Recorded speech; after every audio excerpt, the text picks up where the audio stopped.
자, 이번 강은 고려시대 군사제도를 들어가도록 합니다. 자, 지난 강의에서 이야기했던 게 성종부터 이야기해서 고려시대 지방제도까지 이야기했습니다. 성종 업적에서는 최승로 심의18조 건의안 머릿속에 넣으시기 바랍니다. 그 다음에 중앙정치에서는 각 관청과 하는 업무가 뭔가 이것을 넣으시면 되겠고요. 지방제도에서는 향리를 넣으시면 될 겁니다. 자, 그러면 이번 강을 들어가도록 합니다. 이번 강은 고려시대의 군사제도 들어가도록 하겠습니다.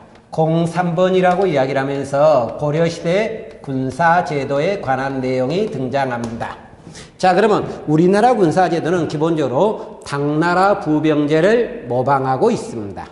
부병제라는 건 농민이 군대문을 지는 제도라고 이야기를 해요. 그러면서 우리나라는 농병일치제라고 이야기를 합니다. 농민이 군대문을 지는데 16세에서 60세 사람이 군대문을 지고 있었다.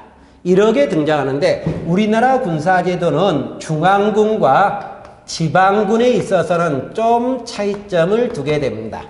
중앙군은 전문적 직업 군인이 지는 제도예요. 군대문을 지는 제도예요. 이 사람한테는 군인전이란 토지를 주게 됩니다. 그래서 이분들은 우리가 무슨 제로 운영됐다, 군반제로 운영됐다고 일반적으로 보는 경우도 있습니다. 근데 우리나라 지방군은 농민이 의무를 지는 거예요, 결론적으로요. 그래서 지방군은 부병제로 운영되었다. 이렇게 우리가 등장합니다. 그래서 직업군인과 의무병제 이렇게 크게 나누고 있어요. 그러면 우리나라 중앙군은 어떤 군으로 구성됐느냐? 2군과 6위로 구성되어 있다고 이야기를 하는데 2군은 왕의 친위 부대라고 이야기를 하는 거고 6위는 수도를 방하는 부대라고 이야기를 해요. 경군이라고 이야기를 하고 있다. 그런데 이 2군 6위는 45령으로 구성되어 있습니다. 45부대라는 개념인데 1령은 약 1000명으로 구성되어 있어요. 그래서 2군 6에 우리나라 중앙군은 45,000명으로 구성되고 있었다. 이렇게 나오게 됩니다. 2군은 응양군과 영호군이 등장하게 됩니다. 응양군과 영호군이 등장하고 있었고 여기에는 상장과 대장군이 각기 등장하게 됩니다. 그리고 6위는 6개의 군대라고 이야기를 하는데 뒤에 위가 붙어 있어요. 여러분 교재를 보면 좌위, 신호위, 흥위위 이렇게 뒤에 위가 붙어 있다. 이렇게 우리가 등장하는데 2군 6위. 근데 2군 6위의 각 부대에는 상장군과 대장군이 등장한다 그랬습니다. 그러면 여기에 있었던 상장군이라든가 여기에 있었던 대장군들이 모여서 회의하는 집단이 등장하게 되는데 이것을 우리가 중방이라고 이야기를 하게 됩니다. 근데 고려시대 직급을 보다 보니까 문관은 1품부터 9품까지 있지만 무관은 1품과 2품 없이 무관의 최고 직품은 3품입니다. 그러다 보니까 여기 중방은 결과적으로 3품 사람들, 그 밑에 사람들도 들어가겠지만 이 사람들이 모여서 회의하는 무들의 최고 회의 기구라고 이야기를 해요. 근데 여기서 다시 한번 고려상을 삼아야 될 게 뭐가 있느냐? 고려시대 군사 문제를 이해하는 문관들의 1급과 1품, 2품의 사람들이 모여서 이해하는 기구가 뭐가 있습니까? 도병마사가 있죠. 우리가 중앙정치에서 했거든요, 결론적으로요. 그런데 여기도 군사회의, 요것도 군사회의인데 여기는 잘해봤자 3품이죠. 여기는 1품과 2품이잖아요, 결론적으로요. 그래서 어디가 결과적으로 군사회의라냐면 도병마사 중심적 군사회의였을 것이다. 이렇게 우리가 등장합니다. 그러면서 이 중방의 우두머리는 응양군의 상장군이 중방의 우두머리가 돼서 반주라고 우리가 부르게 됩니다. 반주라고 부르고 있었다. 이렇게 봐두시겠고 이 2군 6위들은 자 전문적 직업군이라 그랬습니다. 그러면서 무슨 토지를 받는다 이랬던 대가로 군인전이란 토지를 받기 시작을 해요. 그런데 이 2군 6위 군인들이 나름대로 좀 문제점을 처리하는 게 이 군인들한테 토목공사를 부과시키게 됩니다. 요역을 부과시키고 있었다. 그리고 나중에는 군인전도 지급하지 않는 결과가 등장합니다. 그러면 봉급도 안 주면서 일만 시키는 거예요, 결론적으로요. 그러니까 이 2군 6의 군인들이 어떻게 한다? 의무를 지지 않고 도망가는 경우가 꽤 빈번하게 등장하고 있었다. 이렇게 나올 거예요. 그러다 보니까 어쩔 수 없이 이 군대를 충당하기 위해서는 백정들로 충당할 수밖에 없다. 이렇게 나옵니다. 결론은 전문적 직업군인의 범위를 벗어나게 된다는 이야기예요. 우리가 고려시대 백정이 나올 때는 꼭 고려할 게 고려시대 백정인지 조선시대 백정인지 꼭 구분하셔야 됩니다.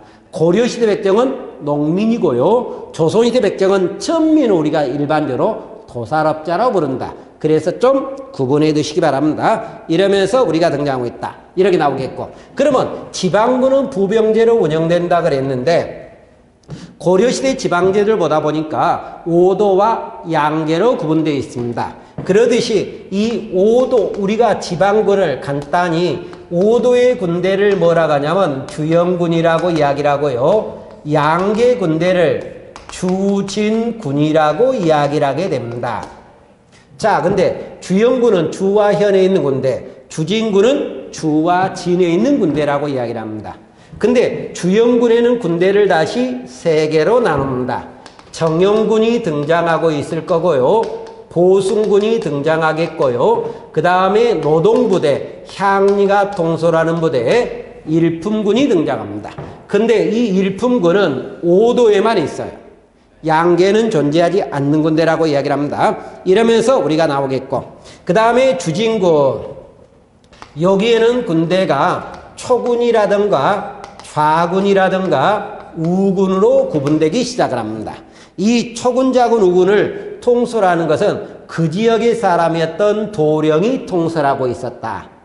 이렇게 나오는 주진군이 등장하는데 여기서 군사주의 신경을 쓸 것은 다른 겁니다. 가로 4번 특수군에서 실제로 시험 문제에 써먹는 것은 별무반을 중심으로 합니다. 자, 그러면 이 특수군에서 거란족 침략에 대비한다.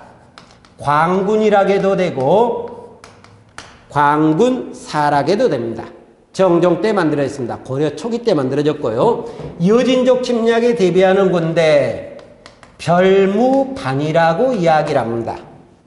윤관의 건의로 숙종 때 만들어진 군대예요. 근데 이 별무반은 옆에 날개 쪽에서 잘 체크하시기 바랍니다. 사료를 보다 보면 이 단어가 나올 거예요. 별무반의 군대는 3개가 있는데 신기군, 신보군, 항마군이란 군대가 있어요. 이 3개를 묶어서 하는데 혹시나 사료에서 신기군, 신보군, 항마군이란 단어가 나오면은 무조건 별무반이다. 그러면서 윤관은 이것을 가지고 여진족을 토벌합니다. 그러면서 성을 하나 쌓는데 이 성을 무슨 성이라고 이야기를 한다? 동북구성이라고 이야기를 해요.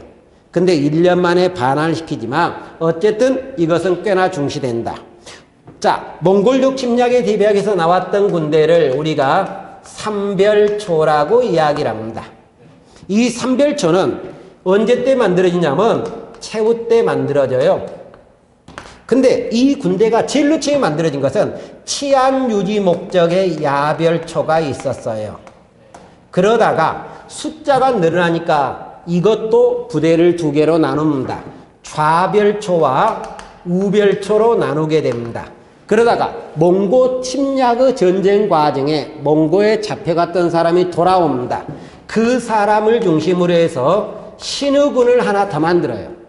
그래서 이 군대에 3개를 묶어서 우리가 뭐라고 이야기를 한다? 삼별초라고 이야기를 한다. 그리고 뒤에 나오는 게 양천온성군으로 연호군이 있다. 이렇게 나오는데, 자, 그래도 우리가 여기서 시험 문제 주류는 뭐라 그랬습니까? 여기 별무반이라 그랬어요. 그런데 참고적으로 이것도 시험 문제는 나옵니다. 근데 이거 시험 문제는 여기서 끝나버리면 안 돼요. 나중에 몽골이 침략하고 나서 개경환도가 들어갈 때 개경환도 반대로 삼별초 항쟁이 나오는 게 있어요. 그러니까 그때서 우리가 뭐 다시 이야기하면서 요것까지 맞물려야 된다. 요것만 가지고는 시험 문제 되기는 어렵다. 이래서 이 군대 4개 정도가 등장하고 있었다. 이렇게 보겠고, 공사로 들어가기 시작을 합니다. 공사로 들어가면 교육기관이라고 이야기를 해요. 근데 교육기관은 우리나라에서 교육을 배운 목적이 뭡니까? 과거가 대기한 교육이었죠, 결론적이요. 그러다 보니까 교육제도와 과거제도는 유기적 밀접한 관련을 갖습니다. 근데 너무 뒤로 갈 것 같으니까 두 개를 묶어야 될 것 같으니까 앞에로 가서 다시 교육기관을 쓰면서 들어가도록 하겠습니다. 칠판을 지우면서 이야기를 할게요. 자, 그러면 우리나라 교육제도와 관계되면서 과거를 보기 위한 거라고 그랬기 때문에 교육과 과거제도는 유기적 밀접한 관련을 갖고 있다. 그러면서 공사법 교육제도를 이야기하도록 합니다. 교육제도 과거제도는 같이 맞물리게 되는 거예요. 그러면 우리나라 교육의 목적이 교육을 한 목적이 결론은 관리를 양성할 목적이었다. 이렇게 나오겠고 유교 교육이니까 당연히 뭡니까? 왕권 강화 목적도 강하게 등장할 거다. 이렇게 우리가 등장해요. 그러면 이때 교육으로서 고려 초기의 교육은 국가가 주도하는 관학위주의 교육입니다. 국가가 주도했던 관학위주의 교육. 국가는 충과효를 통해서 무엇을 한다? 왕권에 기여를 하겠다는 이야기예요. 이래서 나오게 되는데 그래서 초기 때 처음에 태조가 등장합니다.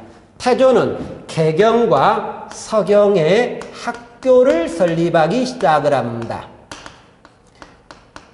그런데 실질적으로 제 전공 서적에는 서경밖에 안 나와요. 그러나 개경까지 인정을 하는 게 일반화되어 있다. 서경만 쓴다고 해서 틀린 거 아니고요. 개경과 서경을 다 쓴다고 해서 틀린 것 아니다. 이렇게만 보시면 되겠고 학보를 설립하기 시작을 하게 됩니다. 이게 태조 때예요. 성종으로 넘어가기 시작을 합니다. 이 성종 때, 자, 성종은 교육 조서를 반포한다 그랬어요. 교육이 아니어서는 인재를 육성할 수 없다. 그래서 성종 교육의 중요성을 이야기하기 위해서 교육 조서를 반포하고 있었다. 이렇게 우리가 등장하고 그러면서 최고 교육기가 뭐를 두고 국자감을 설치하기 시작을 합니다. 이 국자감은 나중에 애종 때는 국악으로 넘어갔다가 충렬왕 때는 성균관으로 넘어갑니다만은 어쨌든 국악을 설치하고 있었다. 국악은 조금 이따 이야기하도록 하겠습니다. 그 밑으로 12목의 경악박사라든가 의학박사를 파견하면서 지방에 교육을 시키고 있었고 지방에 향교를 설치하면서 향리자재라든가 관리들을 자재들을 공부시키고 있었다. 이렇게도 나오겠고 비서성이라든가 수서원이란 도서관을 두면서도 교육을 장려한다든가 문신의 자질을 양성하기 위해서 무슨 법? 문신월가법을 시행을 하고 있었다. 이렇게 나왔어요. 중앙의 문신은 매달 숙제지만 지방의 문신은 1년에 한 번씩 숙제를 내도록 한다. 이렇게 나왔어요. 그러면 여기서 이제 끌어가야 될 국자감을 잠깐 끌어가도록 합시다. 설명을 끌어갑니다. 빼먹었던 대목을 들어갑니다. 그러면 우리나라에서 최고 교육기관은 유학만을 교육하는 게 원칙이에요. 근데 이 국자감은 유학을 교육하는 것과 유학부라고 이야기를 합니다. 기술학을 교육하는 것, 기술학부가 있다는 거예요. 그래서 최고 교육기관에서 기술학을 공부시켰다는 게 하나 특징입니다. 그 다음에 유학부에서는 또 세 개로 나눠집니다. 국자학이라고 이야기를 하는데 몇 품 이상이 공부한다? 3품 이상의 관리 자재라 그랬어요. 태학은 몇 품 이상? 5품 이상. 사물학은 몇 품 이상이라고 이야기를 합니까? 7품 이상. 기술학부에는 유학이 있다든가 서학이 있다든가 산학이 있게 되는데 여기는 8품 이하 서민 자재라 그랬습니다. 그러면 국자감의 특징이 뭐냐? 첫 번째, 기술학을 교육한다. 두 번째는 여기에 입학할 수 있는 사람이 결과는 아버지 직급에 따라서 입학이 제한된다. 3, 5, 7, 8부터 서민까지. 이 두 개가 우리나라 국자감, 다시 말하면 최고 교육기관에 있어서 고려시대 국자하면 다른 교육기관에서 다른 점이 이러한 것들이 있다. 그래서 초기 때는 관학이 중심이 되는 교육이라고 이야기를 합니다. 그런데 우리가 중기에 가면은 어떤 형태가 나오느냐? 관학이 중심이 되는 게 아니라 사기 중심을 띄워버리는 거예요. 사기라고 이야기를 하는데 이때 우리가 고려 중기 때 최고 지배자가 누굽니까? 문벌귀족이에요. 그러니까 이 문벌귀족과 관련되는 사학이 무지하게 성장하고 있었다. 이 사학으로 이야기를 하는 게 우리가 12개 사학교육기관 12공도라고 이야기를 한다든가 12도라고도 이야기를 합니다. 12개 교육기관인데 이 교육기관을 설립했던 사람들의 출신 성분은 뭐라고 이야기를 하냐면 지공거라 그래요. 이 지공거는 과거 시험관이에요. 이분이 과거 시험관에 있다가 관직에서 내려옵니다. 결론적으로. 내려오고 나서 후배를 배출한 거다. 이런 식의 결론적이요. 이름에서 나왔던 사학교육기관이라고 이야기를 하는데 이때 사학교육기관에 최초로 나오는 게 우리가 최충 아저씨 거예요. 최충 아저씨가 설립했던 학교가 뭐냐면 구제학당을 설립하는데 최충의 제자들이 여기서 공부하는 거예요. 결론적으로. 그러다 보니까 최충의 시효가 뭐다? 문헌공이에요. 그래서 이 학교를 다른 말로 문헌공도라고도 이야기를 합니다. 그러면 이게 최초 학교고 나머지 몇 개가 여기에 더 플러스 된 겁니까?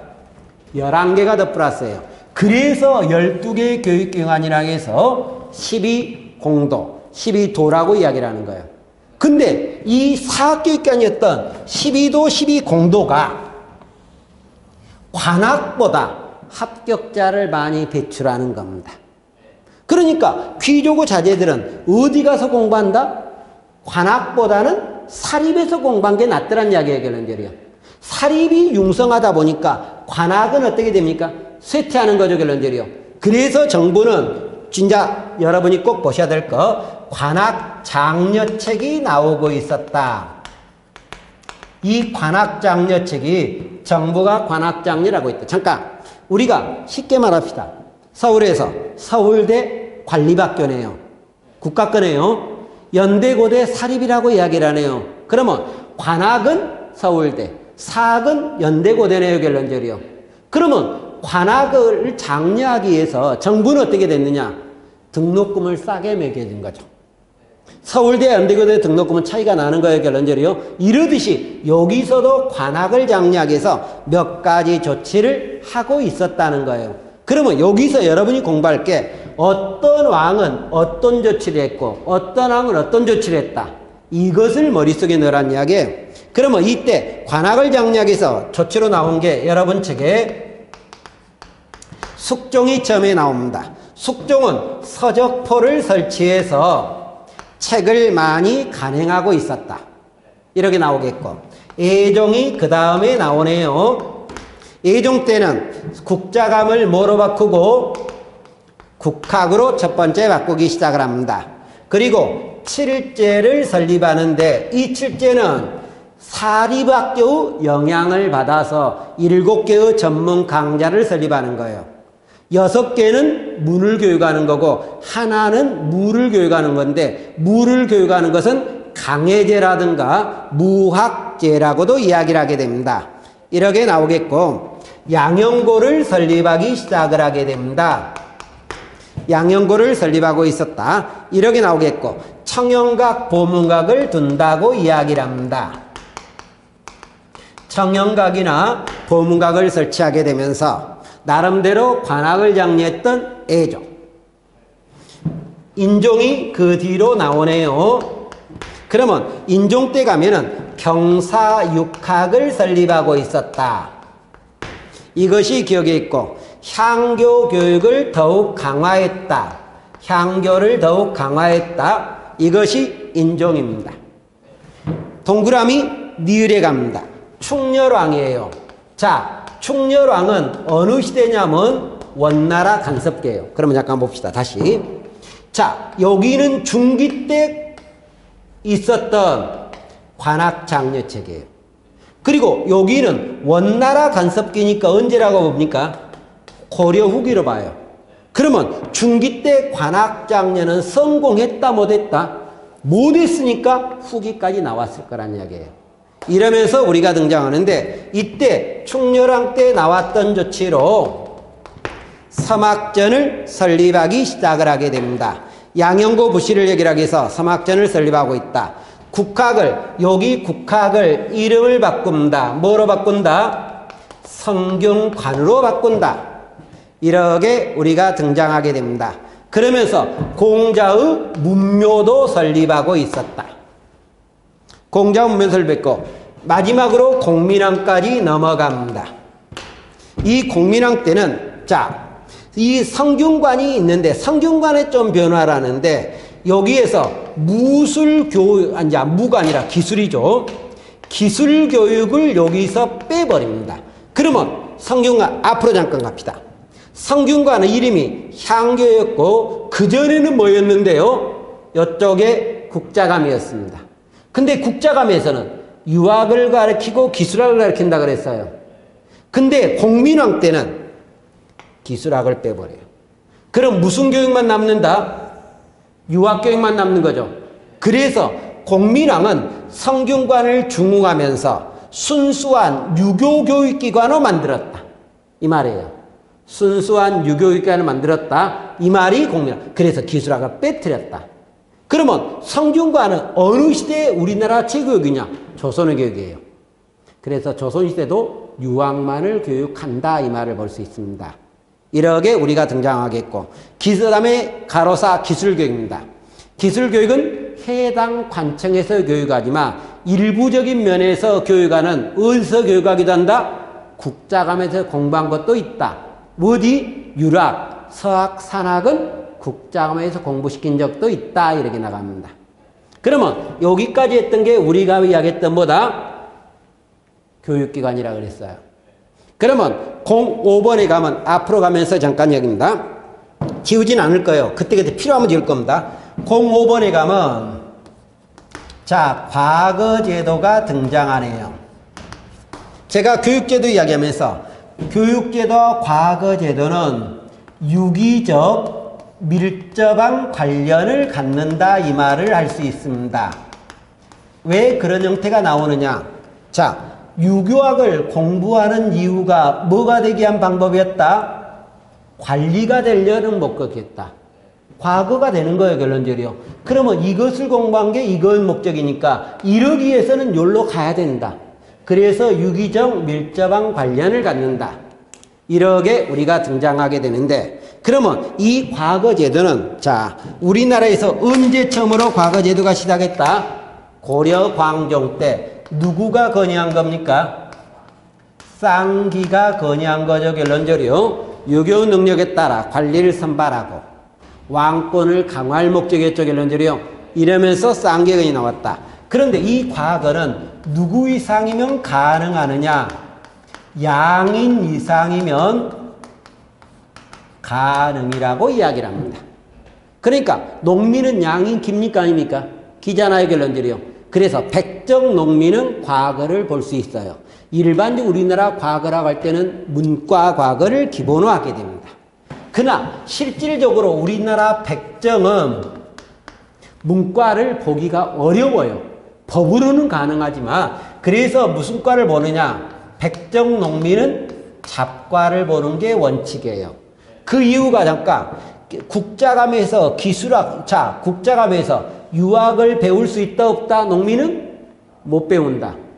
요거는 배울 수 있다. 탈품이야 서민자재라 그랬으니까. 그래서 잡과는 볼 수 있다. 그러면 실질적으로 문과를 보는 것은 누가 본다? 귀족이나 향리의 자제들이 보는 게 일반적이었다. 그리고 과거는 몇 년에 한 번? 3년에 한 번 보는 10년시가 원칙이었지만 실질적으로 운영은 2년에 한 번 보는 게 원칙이었다. 이렇게 우리가 등장합니다. 그러면서 절차는 위에 도형이 만들어져 있습니다. 그러면 절차를 하기 위해서 여기 대목을 잠깐 지우도록 합니다. 고려시대 과거 절차는 일반적으로 세 가지 절차를 거치게 됩니다. 1차, 2차, 3차 시험이라고 이야기를 하는데 1차 시험을 우리가 뭐라고 이야기를 하냐면 향시라고 이야기를 해요. 그 다음에 2차 시험을 국자감시라고 이야기를 합니다. 1차 시험은 지방과 중앙에서 지방을 본다. 2차 시험은 국자감을 본다 해서 국자감시라고 이야기를 합니다. 3차 시험은 예부가 주관한다. 그래서 예부시라고 이야기를 하고 있어요. 초장, 중장, 종장이라고도 이야기를 합니다. 그런데 1차 시험이라고 이야기를 한 이 향시에는 상공이 있고요. 그 다음에 향공이 있고요. 빈공이 있다고 이야기를 하네요. 이 말은 뭐냐?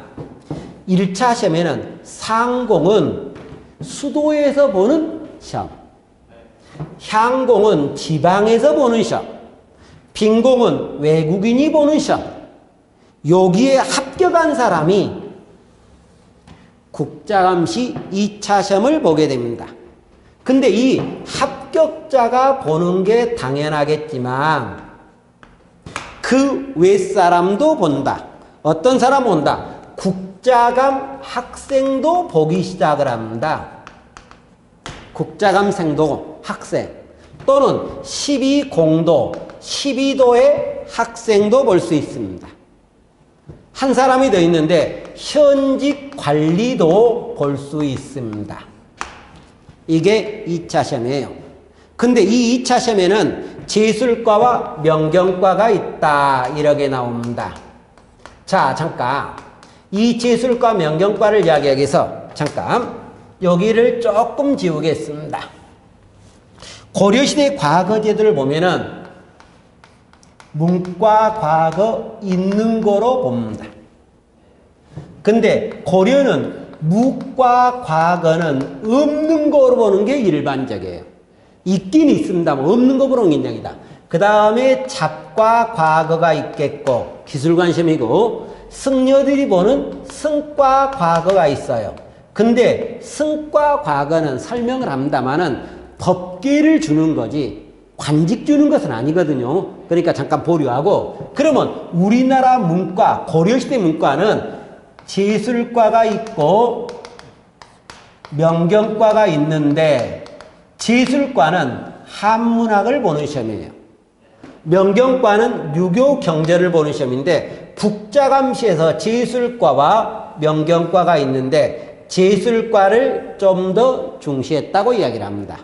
한문학을 좀 더 중시하고 있었다. 근데 여기서 시험 문제를 볼 때 혼동하지 말까. 자, 어떤 걸 보느냐. 고려시대 문과의 종류에 보다 보니까 무슨 과가 있다? 제술과, 명경과가 있다. 고려입니다.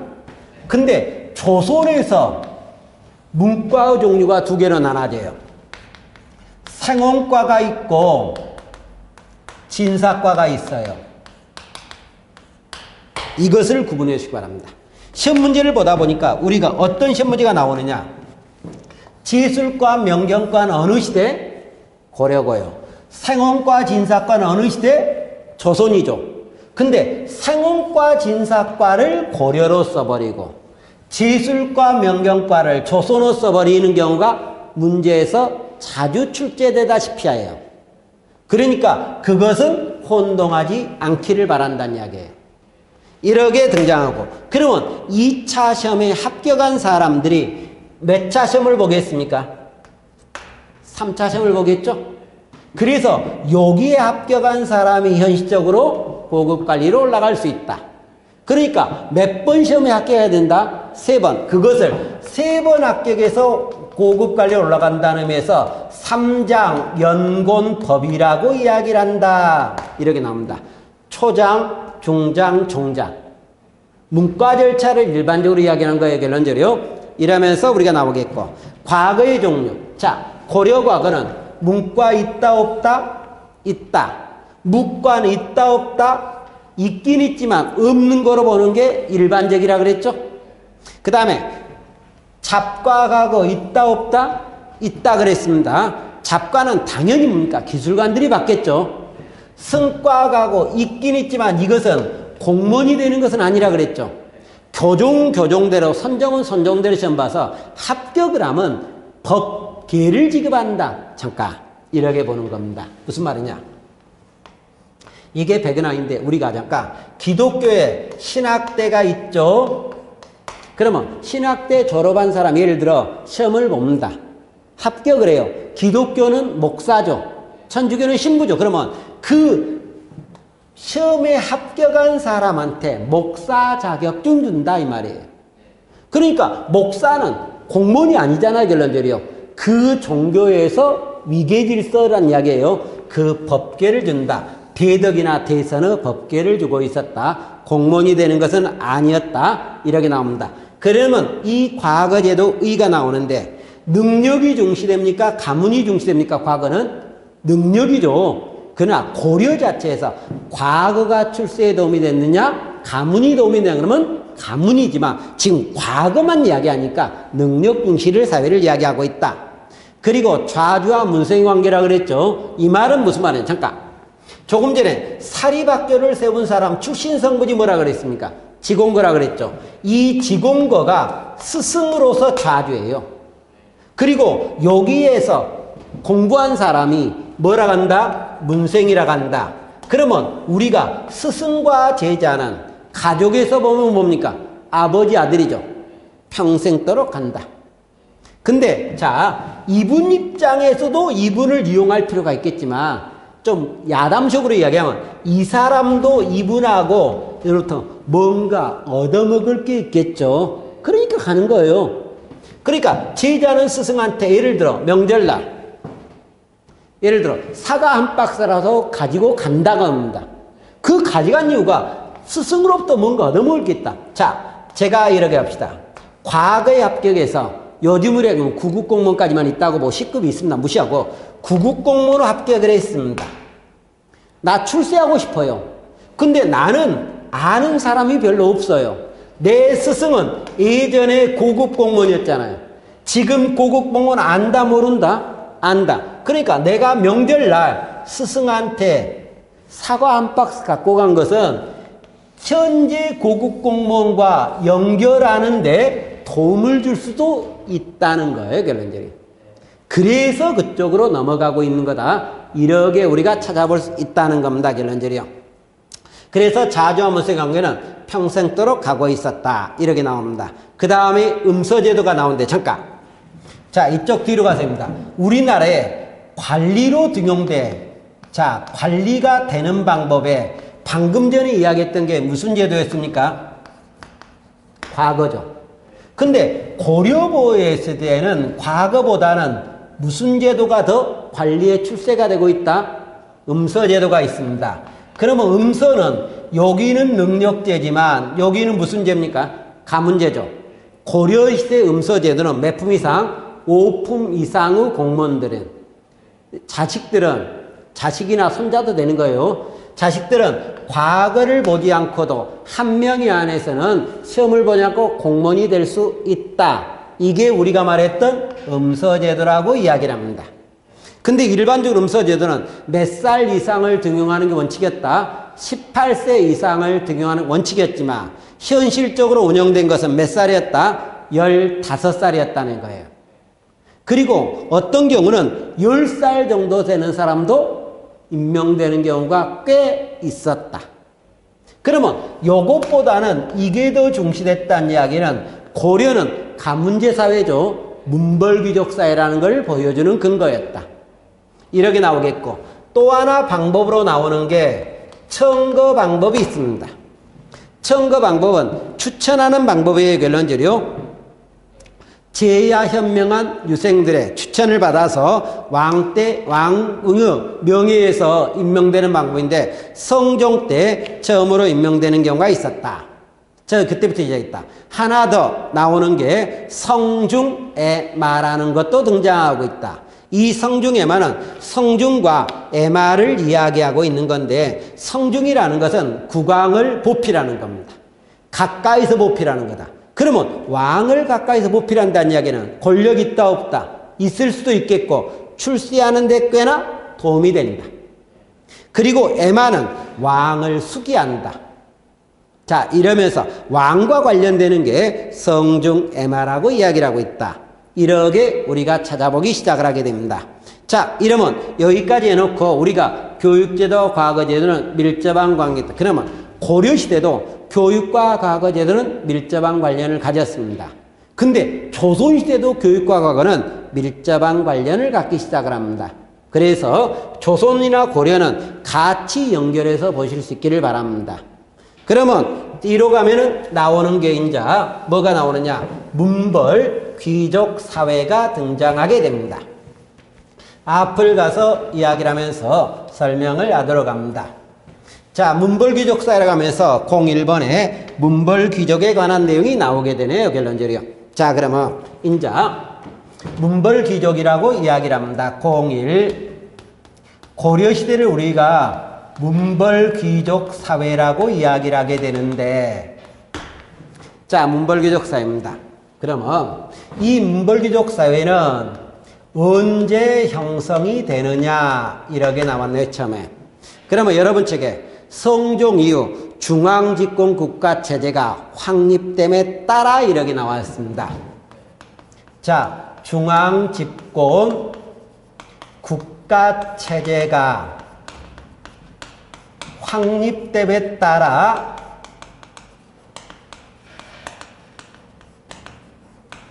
형성된 게 문벌귀족사회였다. 이렇게 우리가 등장합니다. 그러면서 이 사람들은 일반적으로 중앙의 고위직을 가지면서 고위직을 계속 대대로 배출합니다. 고위직을 배출한다. 이렇게 나오겠고, 두 번째 출신 성분이라고 이야기를 합니다. 어떤 사람이 문벌귀족이 되었느냐. 그러면 신라 육두품 계열의 유학자라고 이야기를 합니다. 이 대표적인 게 최승로 같은 사람이에요. 결론적이요. 신라 육두품 계열 유학자라든가 또는 호족 출신이었던 사람들이 무엇을 통해서, 과거를 통해서 고위관직에 배출된 사람이었다. 두 개가 써졌네요. 근데 책에 따라 좀 다를 수가 있습니다. 이 두 개를 원칙으로 하는데 어떤 책에는 개국공신도 들어갔어요. 근데 저는 개국공신을 지금 과감히 설명하지 않았습니다. 이유가 뭐냐? 자, 고려왕조를 개창했던 개국공신은 먼저 군사적인 면에서는 호족 출신이에요. 그리고 유학자들의 보필을 받았어요. 그러니까 이 개국공신은 앞에 말에 중복이 됩니다. 그래서 지금 일반적인 교재에서는 안 쓰고 예전에 10년도 한참 전에 썼던 일반적인 방법이었습니다. 그러나 중복이니까 지금은 빼고 있다. 이렇게 생각하시면 될 거로 생각합니다. 자, 그러면 되겠고, 이 사람은 정치적으로 관직에 올라갈 때 음소로 올라가는 경우도 있고 과거로 올라가지만 중심적으로는 어디로 올라간다? 음소로 올라갑니다. 그러면서 고위직을 독점하고 있었다. 고위직을 차지한 거라고 이야기를 하는 거예요. 결론적으로. 이러면서 나오겠고, 경제적으로 이 사람은, 자, 조상들에 물려받은 무슨 토지가 있습니까? 민전도 있어요. 그 다음에 공무원이다 보니까 뭐를 받는다?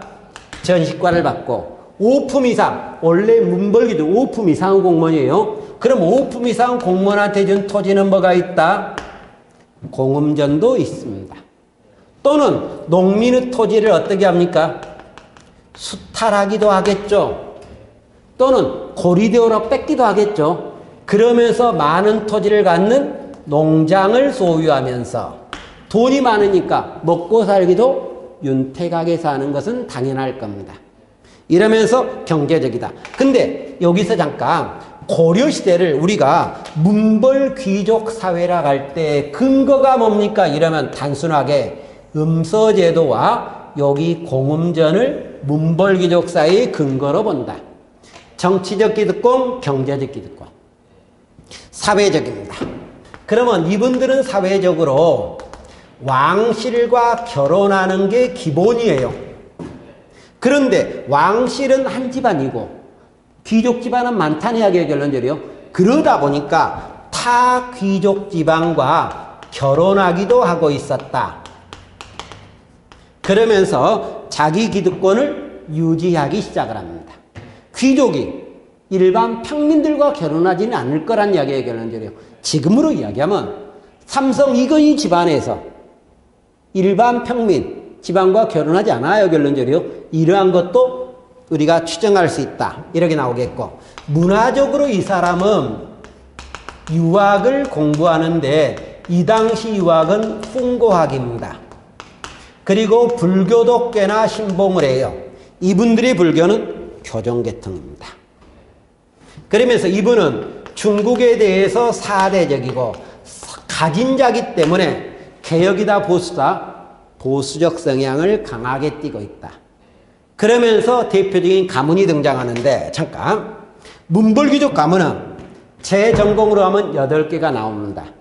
근데 저는 여기다가 5개를 써놨는데 여러분은 4개 가문 정도만 보시기 바랍니다.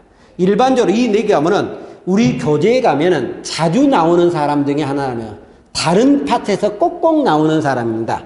예를 들어 김부식, 어느 김씨? 경주 김씨예요.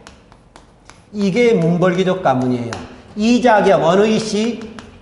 인주 이씨 또는 경원 이씨라고 합니다. 윤광, 파평윤 씨예요. 윤광 교재에 안 나오는 사람 아니에요. 파평윤 씨, 윤 씨. 자, 이렇게 우리가 등장한다. 최충, 해주채 씨예요. 그래서 이 4사람 정도 보시면 되겠다. 한 사람이 더 있어요. 안상김 씨로 뭐가 있다? 김은부가 있습니다. 근데 김은부는 몰라도 관계는 없습니다. 자, 이러면서 나오고 있다. 그런데 잠깐 여기 봅시다. 그러면 이 가문이 우리나라는 일반적으로 어떤 형태를 띠게 되느냐? 자식이 많은 것은 긍정적으로 보는 겁니다.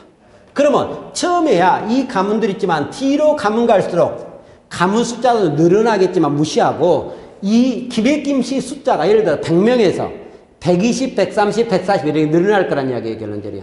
늘어나면은 근데 관직은 여전히 어쩐다? 그 상태를 그대로 유지하더란 이야기예요. 관직 숫자는 그대로예요. 그러면 관직을 갖게 해서 이분들 간에 뭐가 나옵니까? 갈등 싸움이 나오겠죠. 결론적이요. 그래서 문벌귀족사에 모순으로 나오는 사건이 몇 개가 있느냐? 정확히는 3개인데 우리는 2개만 봐도 관계는 없습니다. 그러면 모순으로 나왔던 사건이 무슨 사건이 있다? 이자겸은 안 있고 또 하나 묘청은 안 있고 또 하나 무신정변이 있습니다. 그러나 2개만을 선택할 때는 뭐를 본다? 여기 이자겸과 묘청을 본다. 그러면 이 단원이 나오고 나서 그 뒤는 이자겸 묘청은 아닌데 잠깐 이번 강은 여기까지 이야기한다고 보고 중요한 것만 간단히 체크합시다. 군사제도에서 못 본다? 별무만 보라 그랬어요. 교육제도, 과거제도는 크게 중요하진 않지만 연결성을 가지면서 한번 언급하시면 되겠고, 문벌귀족 사회를 이야기하는 과정에서 이 문벌귀족 사회는 큰 의미가 없겠고, 모순으로 나왔던 이장 묘청에서 시험 문제는 어느 쪽이다? 묘청 쪽이란 이야기예요. 그래서 다음 시간에 묘청은 안 해서 꽤 신경을 쓰게 될 겁니다. 자, 이번 강 여기까지 하도록 하겠습니다.